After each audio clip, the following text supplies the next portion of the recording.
గంగమ్మ తల్లి జాతరలో వేట తలలు నరికినట్టు రప్ప రప్ప నరుకుతాం ఒక్కొక్కడిని. సినిమా డైలాగులో వేట తలలని మాత్రమే ఉంది, వీళ్ళు ఒక్కొక్కడిని మనుషులను నరుకుతామని చెప్పారు. Point number 1. పాయింట్ నెంబర్ 2, సినిమా డైలాగుల్లో అల్లు అర్జున్ పోస్ట్. అల్లు అర్జున్ అంటే వ్యక్తిగా కాదు, అందులో పుష్పరాజు గెటప్ కాబట్టి పుష్పరాజు గెటప్ పోస్టర్లు ఉంటాయి. ఇక్కడ ఎవరి ఫోటోలు ఉన్నాయి? జగన్మోహన్ రెడ్డి ఫోటోలు ఉన్నాయి. తర్వాత అంటే వైసీపీ డైలాగే కదా అది. తర్వాత సినిమాలో డైలాగే కదా, చెబితే తప్పేంటి అని మాట్లాడుతున్న జగన్మోహన్ రెడ్డి రేపొద్దున సినిమాలో నరికారు కదా అని చెప్పి అదే స్టైల్లో ఎవడన్నా నరికేశాడు అనుకోండి, ఏముందిలే సినిమాలో నరికినట్టేగా నరికారు, తప్పేముందని అనగలరా? అలాగే ఉంటుంది కదా. లేదు, సినిమాలో ఎవడన్నా ఒక అమ్మాయిని ఒక మహిళని రేప్ చేశాడు అనుకోండి, వీడు అలాగే చేస్తే సినిమాలో చేసినట్టు చేశాడులే అబ్బా, ట్రైల్ వేశాడు అనగలడా? ఇదా ఒక రాజకీయ పార్టీ అధినేతగా, ఒక మాజీ ముఖ్యమంత్రిగా చేసే పనులు, చెప్పే మాటలు ఇలా ఉంటాయా? ఇలాంటి అసలు ఇది ఏ సెక్షన్ల కిందకు వస్తాయండి ఈ నేరాలన్నీ? ఇలాంటి ప్లకార్డ్స్ ఇవన్నీ నేను కొన్ని తీశాను. చెప్పండి సాగర్ గారు. గుడ్ ఈవినింగ్ వెంకటకృష్ణ గారు. Good evening. పెద్దల మిత్రులిద్దరికి కూడా అందరికి నమస్కారం. ఈ డైలాగు అంటే నిన్న సభలో కాకుండా వెరీ రీసెంట్ స్పాన్ లో మీరు ఈ డైలాగు వినే ఉంటారని అనుకుంటున్నా. అంటే చూసింటారు, విని ఉంటారు, చూసింటారు. ఒకసారి జస్ట్ రిమెంబర్ చేస్తాను, ఇదే డైలాగ్, సేమ్ డైలాగ్.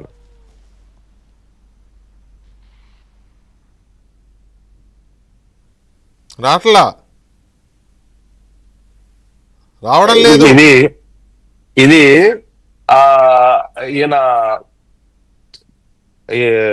యాక్టర్ ఎవరైతే పుష్ప సినిమాలో యాక్టర్ ఉన్నారో ఆయనకు గద్దర్ సినిమా అవార్డు వచ్చినప్పుడు రేవంత్ రెడ్డి గారి దగ్గర నుంచి తీసుకున్న తర్వాత, with the permission of the chief minister of Telangana, with the demand of the public, అక్కడ ఉన్న వాళ్ళంతా పబ్లిక్ తోటి ఒక డైలాగ్ నేను చెప్పమని చెప్తే పర్మిషన్ తీసుకొని సార్ చెప్తాను సార్ అని చెప్పి ఆ చెప్పిన డైలాగు 14వ తారీఖు మనము ఆ ఫంక్షన్ లో విన్నాం. సేమ్ డైలాగ్ ని ఈ రోజు ఒక చిన్న పదం చేర్చి వాళ్ళు ఒక్కొక్కరిని రఫా నరికి చంపుతాం అని పెడితే దాని మీద విమర్శలు వస్తే, ఈ రోజు దాని మీద ప్రెస్ మీట్ చెప్తే జగన్మోహన్ రెడ్డి గారు ఆ పదాన్ని తిప్పి తిప్పి తిప్పి 3 సార్లు విన్నారు. 3 సార్లు మళ్ళీ చెప్పు అని 3 సార్లు అని అడుగుతూ చివరిగా అన్నమాట మంచిదే కదా అన్నాడు. అంటే ఇది దీనికి చట్టం అనుమతిస్తుందా, ధర్మం అనుమతిస్తుందా, లేదంటే ఎలక్షన్ కమిషన్ యొక్క ఆ ఎథికల్ కమిటీకి సంబంధించినటువంటి వాల్యూస్ దాంట్లో రూల్స్ వ్యతిరేకిస్తా, దీన్ని అనుకూలిస్తాయంటే 100% దీనికి అనుకూలించే ప్రసక్తే లేదు. దీని మీద పార్టీలో కూడా ఇంటర్నల్ గా చర్చ తీవ్రంగా జరుగుతోంది. సోమవారం తర్వాత కానీ చీఫ్ ఎలక్షన్ కమిషన్ ఆఫ్ ఇండియాకు దీని మీద రిపోర్ట్ చేయబోతున్నాం తెలుగుదేశం పార్టీ తరఫున. అట్లాగే దీని మీద డీజీపీకి కూడా కంప్లైంట్ ఇవ్వబోతున్నాం. ఎందుకంటే మీరు చూసారంటే హింసను ప్రోత్సహించే పార్టీలకు దేశంలో కంటెస్ట్ చేసే అవకాశం లేదు. రాజ్యాంగం మనకు ఆ ప్రొవిజన్ ఇవ్వాల.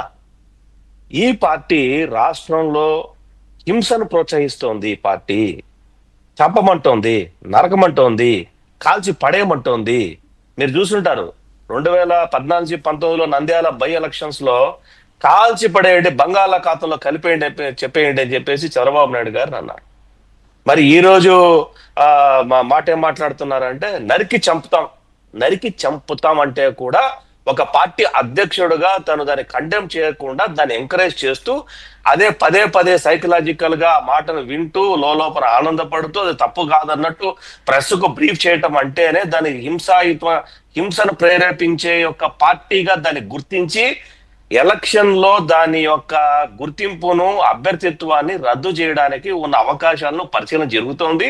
ఆ రకంగా చర్యలు ఖచ్చితంగా తెలుగుదేశం పార్టీ అంటే కూటమి పార్టీని కలిసి ఎలక్షన్ కమిషన్ ఆఫ్ ఇండియాను కలవబోతున్నాం. ఆ రకంగా కంప్లైంట్ లాడ్జ్ చేయబోతున్నాం.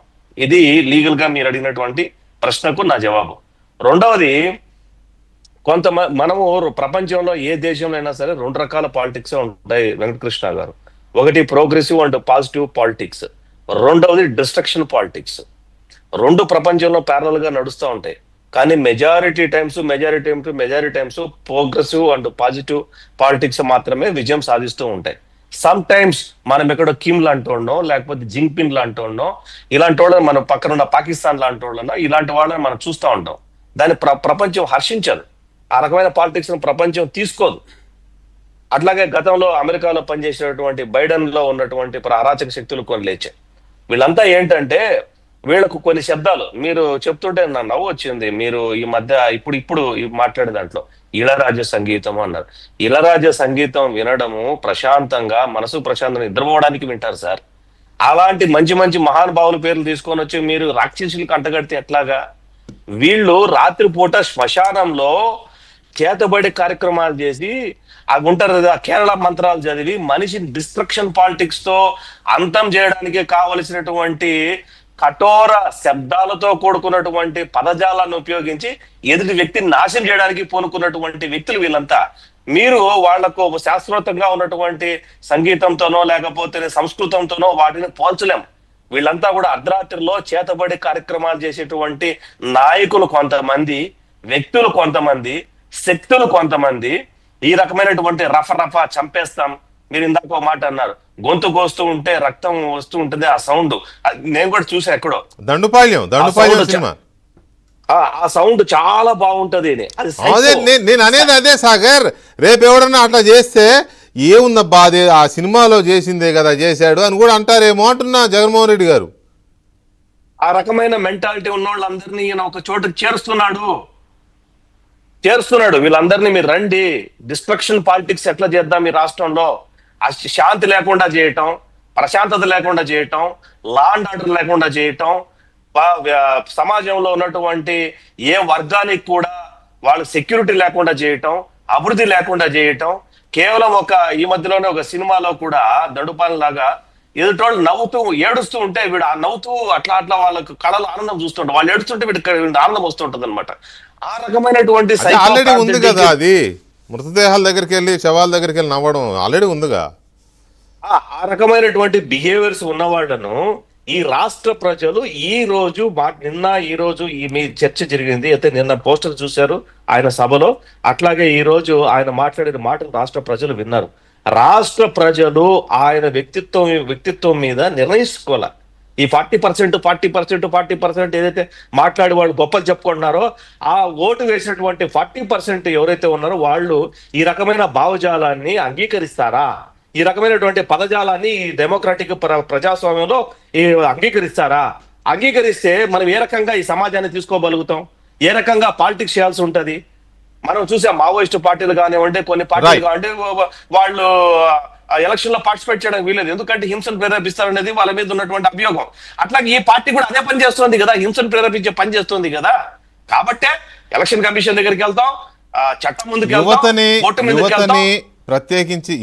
ప్రత్యేకించి ఆల్రెడీ ఈ గంజాయికి మత్తు పదార్థాలకి అలవాటు పడిన వాళ్ళని కొంతమందిని చేరదీసి లేదా సైకలాజికల్గా ఇటువంటి ఆలోచనలు ఉన్న కొంతమందిని గుర్తించి చేరదీసి ఒక సైన్యాన్ని, అంటే ఒక సైన్యం అంటే పెద్ద ఇదని కాదు కానీ అలాంటి వాళ్ళని ఒక టీంని, ఒక గ్రూప్ ఆఫ్ క్రిమినల్స్ని తయారు చేస్తున్నాడు అనేది ఒకటి అర్థమవుతుంది. అందుకనే చేస్తే తప్పేంటి, నరకత తప్పేంటి అనే మాటలు వస్తున్నాయి. అయితే ఇక్కడ పాయింట్ ఏంటంటే ఇది కేవలం ఆయన అలాంటి ఒక సైన్యాన్ని తయారు చేసుకుంటున్నాడు అని మాత్రమే ఆపలేం.